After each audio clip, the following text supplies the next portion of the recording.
Sorry for our main man 3D not being in this video today. He tired right now. He laying down. He's a 5-month-old, so when he needs his rest, he gets his rest. But we love you 3D. We'll see you back in the next video. It's getting wild out here, and to me, I don't know if it's to y'all, but it seems scripted to me a little bit. I don't know. Since the Lakers-Nuggets series went down so fast, it seems like this series needs to keep prolonging so we can prolong the setup for the finals, and maybe some commercials need to get finished, maybe some this and that, and setups need to be done that we need to get the finals started. You know? I feel like Jimmy Butler should have swept the Celtics. They don't got a better roster, but you know what I'm trying to say. This was a game in Game 3 which Jimmy Butler looked like they was going to sweep the Celtics, and now this is looking like a 360. The Celtics was dominating the whole game. They were up by double figures almost the whole game, and they scored 110-97. Is this really how you want to go out Miami Heat? Is this how you want to go down? And Jimmy Butler, you're supposed to be playoff Jimmy. You're supposed to be playoff Jimmy, and I'm not getting playoff Jimmy vibe from you. It's giving, it's giving not playoff Jimmy. That's what it's giving. Because you're not getting ISO ball no more. Everybody knows you're the team. You're the player who needs to drop 50, 40, 30. You're the player. If you get those certain amount of points, y'all have a great chance of winning. You got 3 ISOs in that game. They're sending a blitz at you with Jason Tatum and Marcus Smart or whatnot. They're putting bodies on you so you cannot get one-on-ones. You're not getting one-on-ones in this series.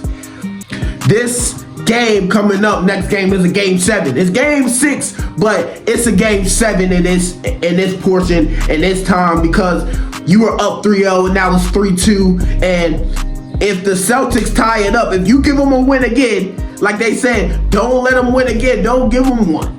They let us get 2, so don't let us get another one. Because this can start to turn into a train reaction, into a domino effect of wins. They've already got 2. If they get 3, anything can happen in Game 7.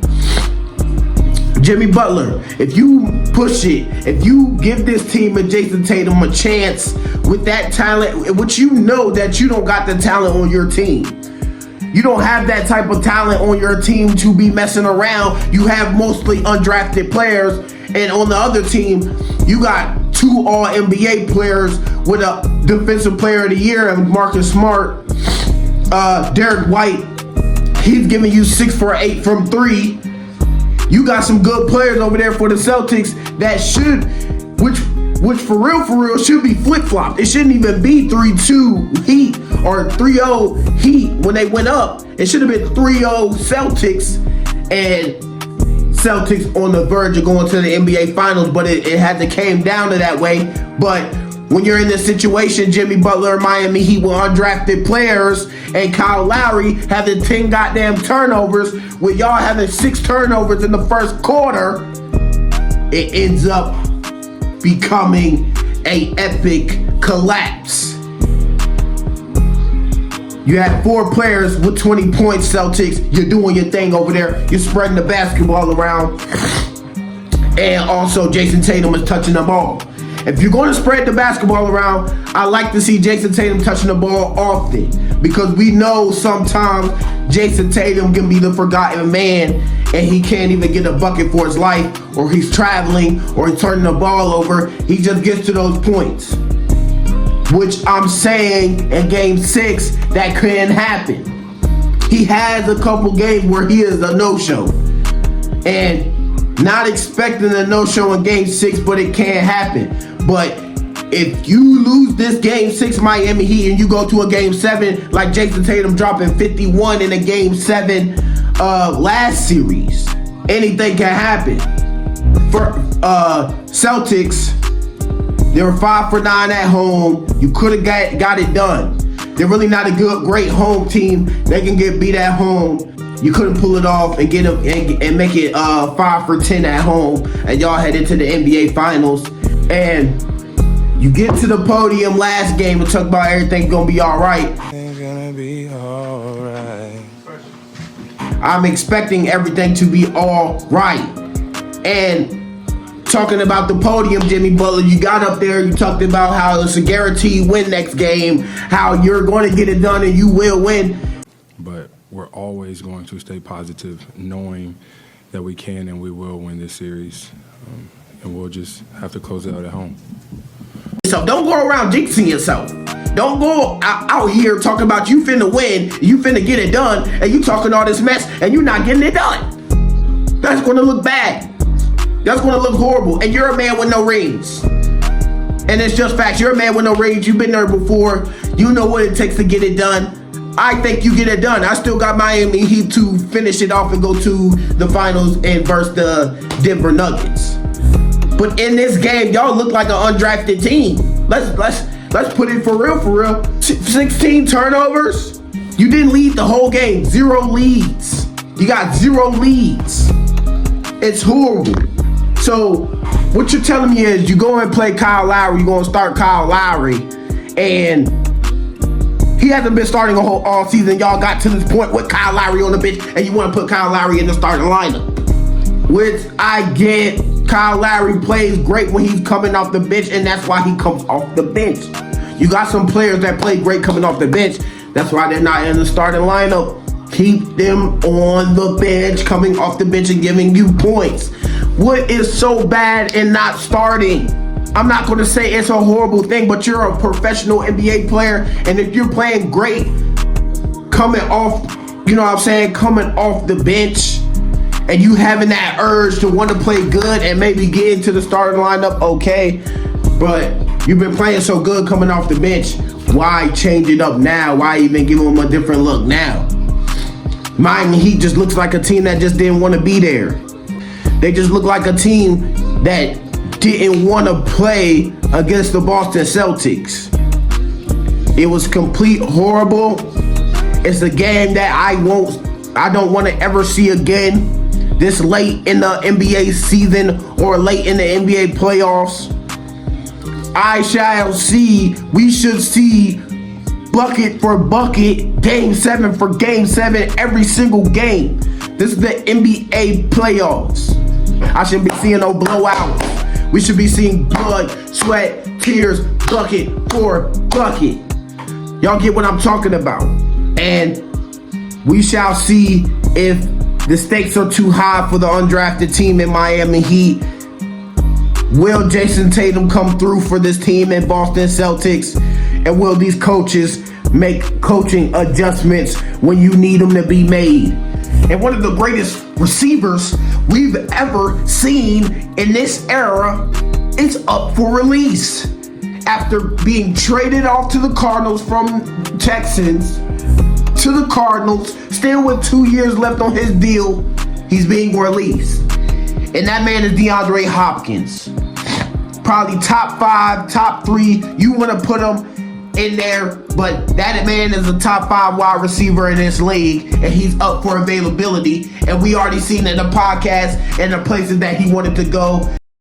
Is Josh Allen. Josh Allen. He reminds me of an old school or of a new school Andrew Luck. And you know, I love Josh Allen. Jalen Hurts. You know, man, he's Houston kid, your dog, Jalen. Number 3, who I would love to have a ball thrown by, Patrick Mahomes, obviously. Ooh, Number 4, I'm gonna have to go with. I gotta go with the underdog, man. The people, not a lot of people respect this guy, but you know, as a throwing quarterback, Lamar Jackson, obviously, and number 5. But I'm gonna have to go with I'm gonna have to go with my dude in San Diego or the Chargers. Herbert. I'm gonna have to go Justin with Herbert. Man. Justin Herbert. He named Justin Herbert, Lamar Jackson, Patrick Mahomes, Josh Allen. He named a lot of players, a lot of great quarterbacks, and a lot of teams he wants to go to. And in the later stages of DeAndre Hopkins' career, he has to go to a championship team, a championship caliber team, a team that's already there, a team that needs one player away to be in the Super Bowl. He needs to be like an Odell Beckham, come in and do his thing. I don't know where it got sour with the Cardinals for real. I don't know where it gets sour. I think with Kingsbury, when he was the coach with the Cardinals, and Deandre Hopkins and Kyler Murray's ear, I think they want to get all distractions away from Kyler Murray and focus on Kyler Murray and him orchestrating the team by himself and not having to be so pressured on getting somebody the ball. I know what quarterback needs his number one. Who knows who's the number one there for the Cardinals? And Hollywood Brown, we seen what happened with the Ravens and Hollywood Brown being your number one target. It doesn't seem well. Who knows what's going to happen with the Cardinals? But DeAndre Hopkins, he's available for availability. And whoever gets this type of player, for damn sure the Patrick Mahomes and the Chiefs, if they get this type of player, that's going to be a two-peat. We're going back to backs. They going back to backs with DeAndre Hopkins. Justin Herbert, you already got Keenan Allen there. Mike Williams and Keenan Allen, they have a tendency to stay injured. It is what it is. Last season they were injured.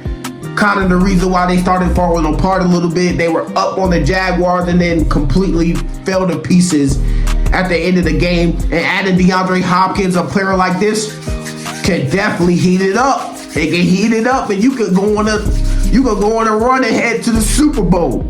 So who knows where he goes?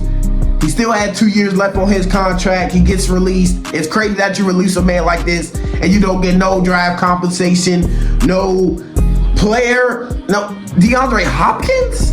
You're not getting at least a first rounder for this man, DeAndre Hopkins, and you just releasing him. And who does Kyler Murray have? He has no wide receiver over there no more. He has nothing over there no more. Call up Larry Fitz, because you ain't got nobody. Maybe he need to come back. Well, we tuned into the Game 6 tomorrow, potentially Game 7.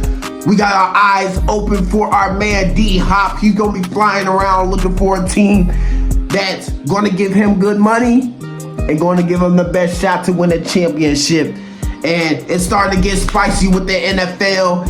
It's already on fire in the NBA. It's a lot of stuff going on. Shout out to y'all.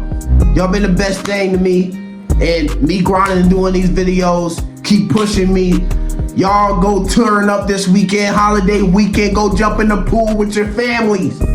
You ain't gotta watch me. Go jump in the pool with your families. Shout out to y'all families. Y'all go do y'all thing. And I love y'all. God bless. Thank you for watching the Lace 'Em Up Sports Talk Show. If you want to stay tuned in to the latest sports hype, hit that subscribe button or watch my latest videos. Thank you, baby. Let's go.